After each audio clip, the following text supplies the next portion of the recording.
Hello everybody, and welcome back to the Poor Man's Chemist. In this video, I am going to be trying to make what I think will end up being Cesium hexabromoarsenate 3.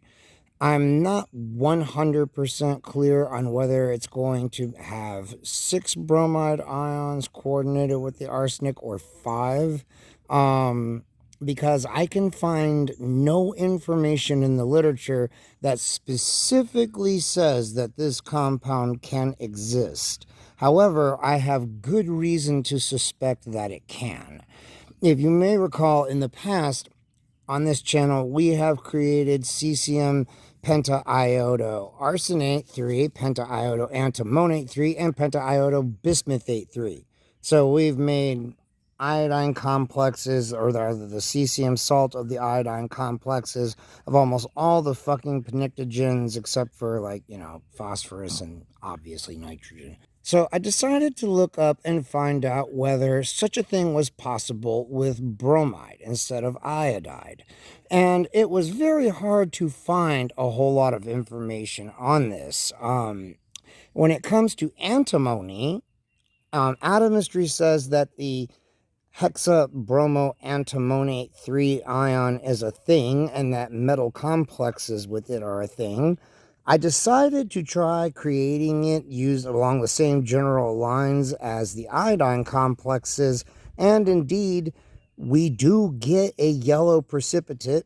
Atomistry says that hexabromoantimonate 3 salts tend to be yellow, so it clearly works with antimony. The question is, does it work with arsenic? So I figured that it would be video worthy to film the attempt and see what we get. Oh, and if you're curious, the reason that this is full of liquid here is I decided to store this under the liquid that it precipitated from. You can see it's just kind of a yellow amorphous powder now. However, as I discovered the other day, ammonium hexachloroselenate, which I made, I don't even know how long ago, more than a year ago, that I stored under the solution that it precipitated from, has spontaneously crystallized. Originally, it was an amorphous yellow powder too, but now you can see we've got some beautiful crystals in there. I believe that the reason that this is happening is just because equilibrium is a dynamic process.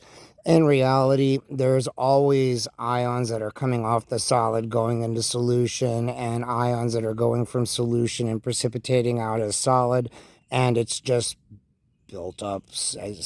You had some particle become a nucleus of it, and it just kept getting ions deposited on it until it built up some nice crystals. So we're going to find out if this shit is going to do the same thing or not. I suspect it might. I don't know. I'll check in with you in a year and a half and let you know how it turns out. We're in for the long-term shit here on this channel.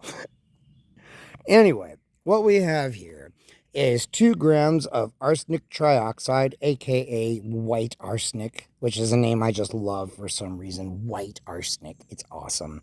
And we have just over 5 grams of cesium chloride and concentrated hydrobromic acid. I have not titrated it, but I've distilled it multiple times.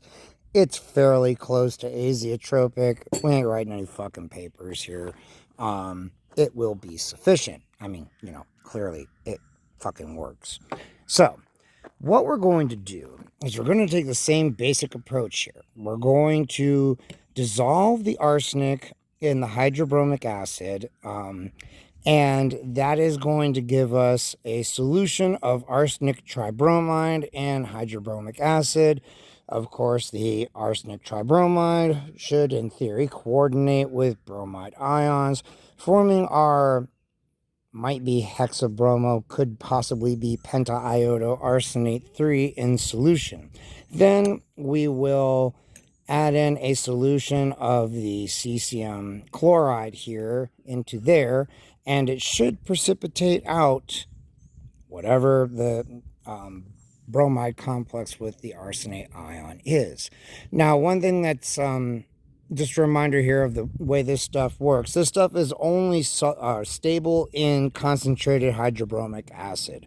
In water, this stuff will rapidly hydrolyze back to its oxide and hydrobromic acid. So, yeah, it's only stable in there. And it's like a lot of other things that we've made on this channel. You know, a lot of these halide complexes are only stable in the concentrated hydrohalic acid that they were created from. Oh well. And speaking of which, so of course our solution of cesium chloride is going to have hydrobromic acid in it in order to make it sufficiently acidic not to decompose the arsenic tribromide that we have in solution in the acid here. So without further ado, let's get to it. Okay. Here we go, some hydrobromic acid. Now, of course, arsenic tribromide is not a great compound to get on you. It's actually kind of dangerous from what I was reading. Now, this is interesting because the antimony trioxide turned yellow immediately. Very, very interesting.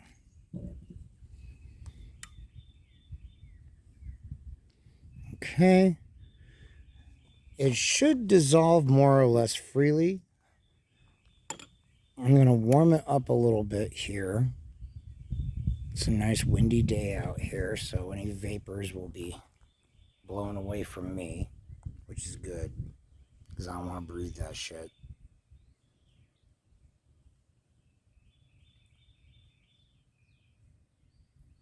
Hopefully it would just be coordinated with the halide, and so it would form a complex ion that should keep it in solution and keep it from being overly volatile.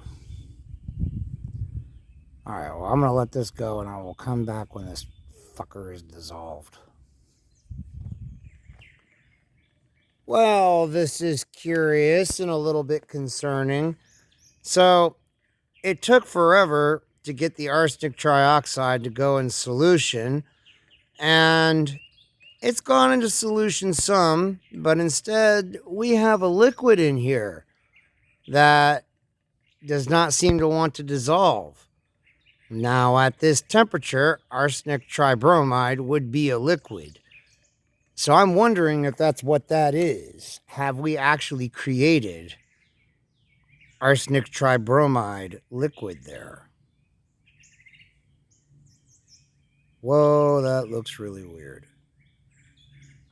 Is that good or bad? Alrighty then. Well, let's just keep stirring. Yeah. It has created a liquid.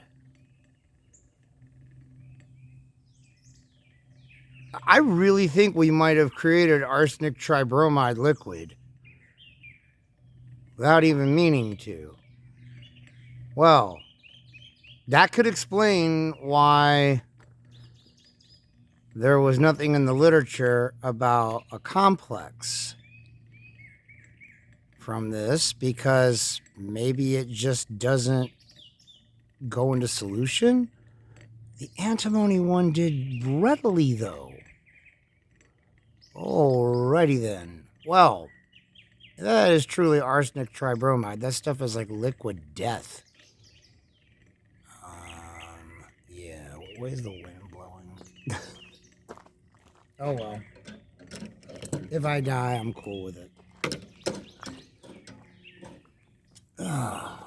It's not like the future is all that promising. Well, I guess we're just going to go through the motions and find out what happens. Because why not? There's our cesium chloride. We got to add some HBr to this shit. Use up like half my fucking hydrobromic acid. This shit better work. Or at least do something interesting that's video worthy. Alright. Well, here we go. Okay. Now let's put back the flask of death. Flask of death. Okay. Moment of truth. First, let's take the lid off this thing. Yeah, hold on a second. Let's not tempt fate. All right. Oh, it worked. Shit, I was really thinking it might not. Okay, okay. Cool. Hell yeah. Oh, that really worked, man. I made a lot of it. Holy shit.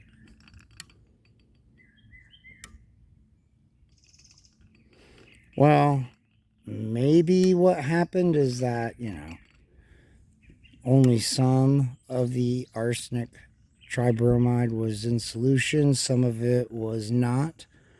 And then as it started precipitating this stuff out, equilibrium did the rest for us. I'm still going to be real nervous to filter this shit, man. Because I don't want to breathe that shit. Yeah, I'm okay with it if I do die. It doesn't mean I want to. All right. This is just not cooperating, man. This is a very thick precipitate. Come on, damn it. I bought oval stir bars to fucking deal with problems just like this, and what the fuck are y'all doing? Cheap Chinese piece of shit.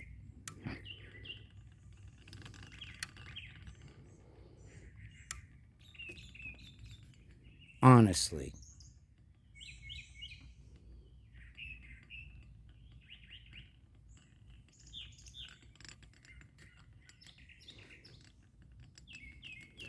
I guess quality control just isn't that great when you've got a bunch of malnourished kids doing all the work.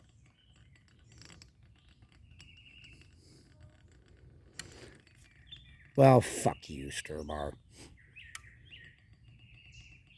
Fuck you right up your magnetized plastic-coated ass. Yeah, stir, you fucker.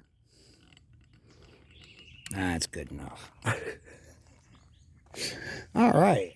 Well, yellow chem good, as I have maintained many times. Well, let's see. Should we filter it or should we try to store it in the liquid and see if it will crystallize over the next year or two? Decisions. And we'll filter it. Okay, everybody, it's about to rain out here, so I'm going to get this real quick before it does. But there you go. Here is our compound. In real life, it's more of like a lemon yellow than this real vibrant yellow it appears on camera.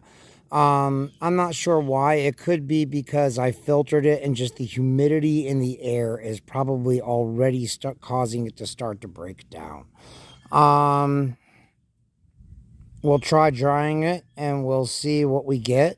But overall, this has been extremely successful. I'm very, very pleased. So I will post an update later on as to what this stuff, how it all turns out with trying to dry it. But I'm just going to go ahead and wrap this up here. If you guys like this, give it a thumbs up. If you didn't like it, well, you have no sense of adventure. Subscribe, comment, share the video, and until the next one, you guys, I will see you later. That's so cool. I'm so stoked that actually worked.